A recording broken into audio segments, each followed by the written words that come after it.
and welcome back to December Daily 2021. Today I am working on story number 9. This is following up from yesterday where I did a story of a wrapping paper, the wrapping paper that we have, the excess amounts of wrapping paper. So today I'm going to be working on the back of this page, and I was looking for kind of a simple story to tell for today, something that's really only going to take up one page, again, is what I was looking for.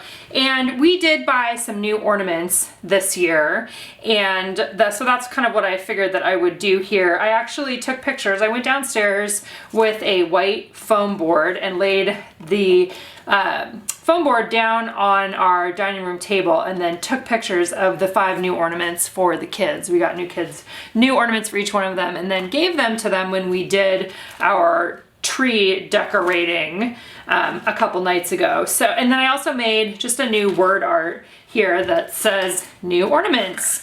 And so I have this for you guys as a free download today on the blog post. So if you're watching this on YouTube, you can click over there to download that. But I think I'm just gonna have a super simple page that maybe, I don't know, I might do a little bit of journaling. I'm kind of trying to decide what I want that to look like.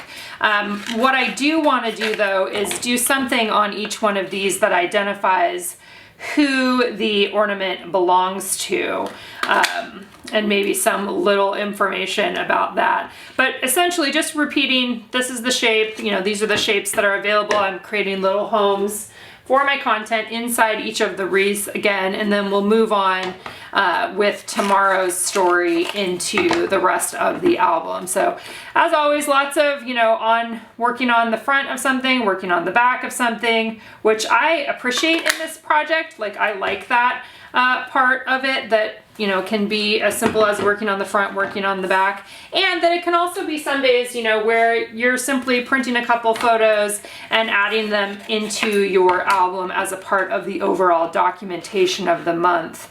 Remembering that not all stories have to be super long and detailed.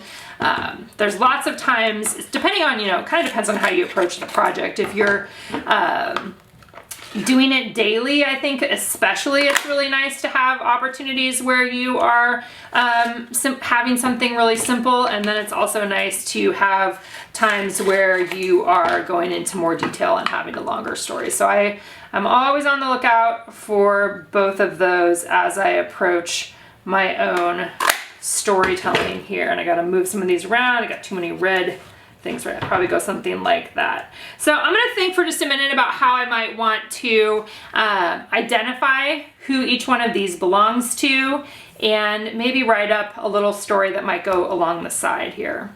All right, so while I was off camera there, I did a couple things. One is I printed these in a couple different colors. I did a gray and I did a red. I'm pretty sure I'm going to go with the gray. What I was doing was trying to figure out how to identify which ornament belonged to who. And one of the things that I was thinking about doing, I pulled out these are from the advent calendar this time, and I was thinking I could, put a letter sticker on there and attach it. I thought that would be cute over on the side, something like that. And then when I went back over to the computer, I was kind of wondering if I could do something like this. And I'm not exactly sure how this is gonna work yet. But I'm wondering, I punched out a little hole. This is just using a 1-inch circle punch, and this may not end up working, but I'm wondering if I can do it where their name would be along the edge in red.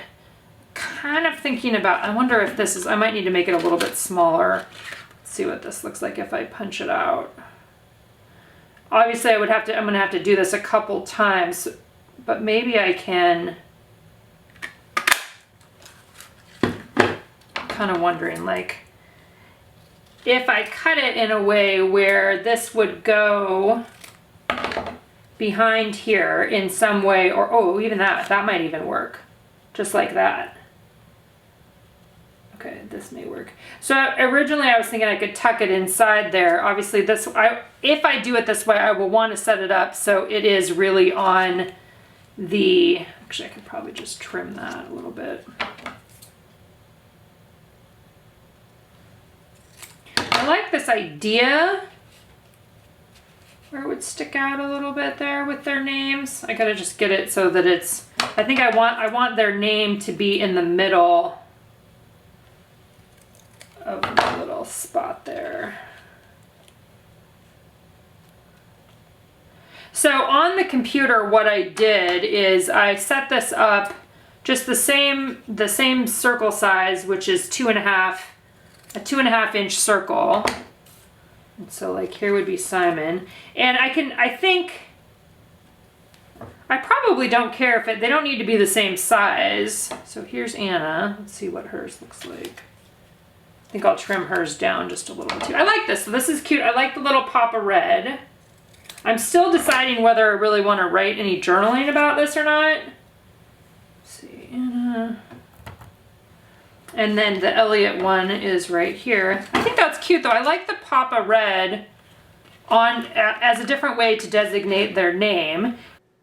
All right, so process-wise, this is one of those projects where once you kind of figure out what your formula is, you're just doing a lot of repetition, right? You're repeating the different things. In my case, 5 kids, 5 ornaments, repetition.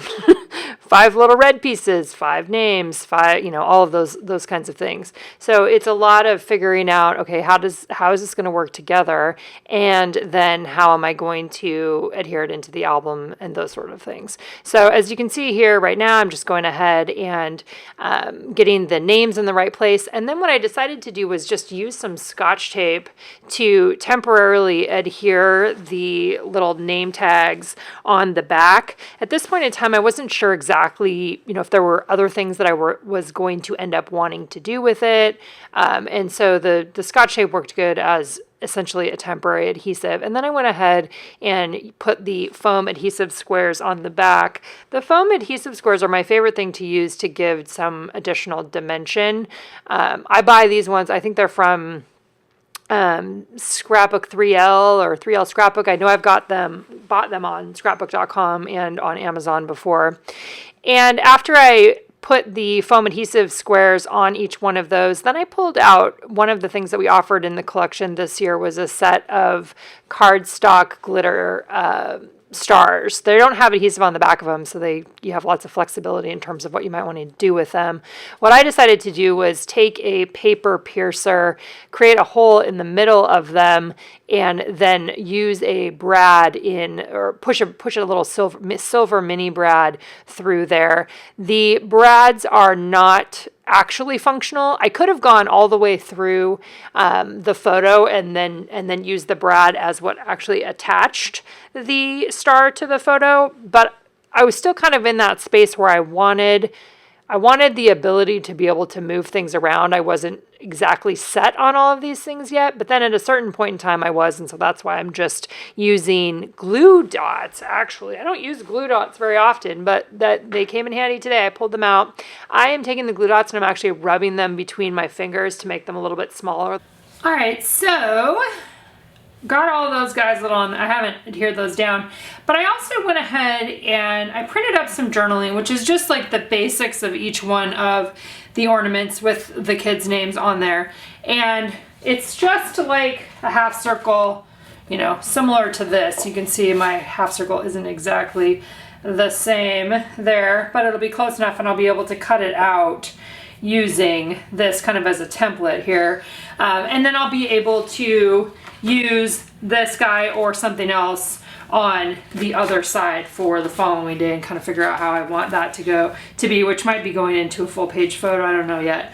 So I'm going to cut this similar to this. Might as well actually just lay it on there. And then this will be the page that goes with the stories of the ornaments.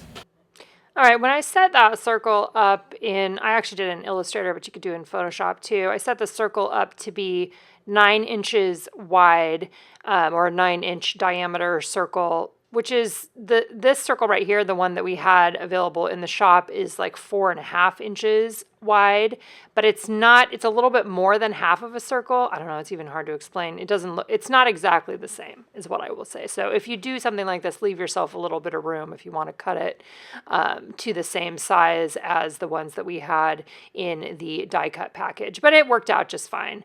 And so then I am moving around a couple pages in my album because I wanted to spread out some of those die cut pages. So right now I just moved like the next two that I had in there forward, and that's something that I've done lots of times in the past. As the month goes on, I move things around, and which is why I love having the rings, because that gives me the option of being able to move things around as it makes sense for the stories that I might want to tell or for what's happening in our particular lives. So next up here, I'm actually going ahead and now I am finally adhering these circles down.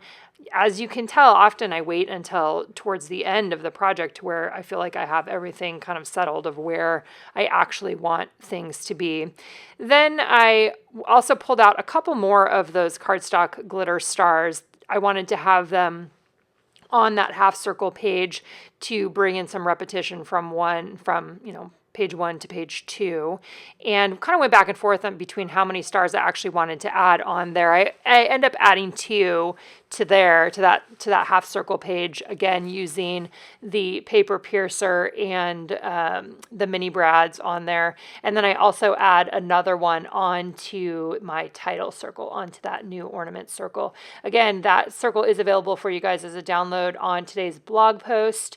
I have it in there, a PNG, a gray PNG, and a black PNG, so you can decide what you want and then recolor it if you wanted to do that too. There you can see where I'm adding on that other one. I also like that the star on the edge of the circle can go off the edge because of the size of the album. It can, it's got I like having something poking off the side is what I'm trying to say about that. So adding on the other one, again, using some glue dots, thought a little bit about putting it on the top there and then ended up just putting it on the side. Let's see, what else do I need to tell you guys? Yep, adding that on as well. I really like how this one turned out, also kind of similar to yesterday. I think that this format, those 2x2 square, or the 2.5 squares, like, it's just hard to go wrong with them in that grid format with the squares. So I'm glad I added on the little bit of this because it gives a little bit of context. It's also kind of fun to see like which ones I picked out. I picked them out for Elliot and Isaac, and Simon and Anna and Audrey were with me when we went to the store. So it's kind of fun to have that detailed of which ones they picked out themselves and then which ones I picked out for them. Again, tomorrow we'll work off the back of that one, and we'll see you back here again tomorrow.